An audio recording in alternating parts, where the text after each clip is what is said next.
में किसानों के लिए उप मुख्यमंत्री और वित्त मंत्री अजित पवार ने एक निराशाजनक बयान दिया है। उन्होंने स्पष्ट रूप से कहा कि इस साल और अगले साल किसानों की कर्ज माफी नहीं होगी। यह घोषणा उन्होंने बारामती में आयोजित एक शेतकरी मेळावा में की, जहां उन्होंने विधानसभा चुनाव के दौरान किए गए कुछ वादों का उल्लेख किया। अजित पवार ने कहा, विधानसभा चुनाव के दौरान कुछ वादे किए गए थे, लेकिन वर्तमान आर्थिक स्थिति को देखते हुए कर्ज माफी का फैसला नहीं किया जा सकता। इसके साथ ही उन्होंने किसानों से अपील की कि वे 31 मार्च तक अपना कर्ज चुकता कर दे, क्योंकि कर्ज माफी का कोई प्रस्ताव इस साल और अगले साल नहीं है।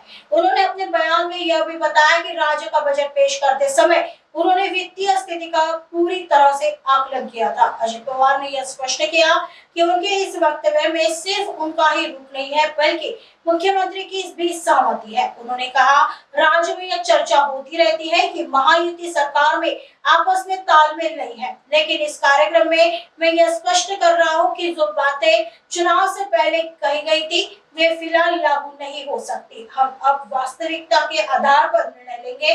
उन्होंने किसानों से सरकार की वित्तीय स्थिति का हवाला देते हुए इस साल और अगले साल कर्ज माफी की बात से इनकार किए, जिससे अब किसानों को 31 मार्च तक कर्ज अदा करना होगा।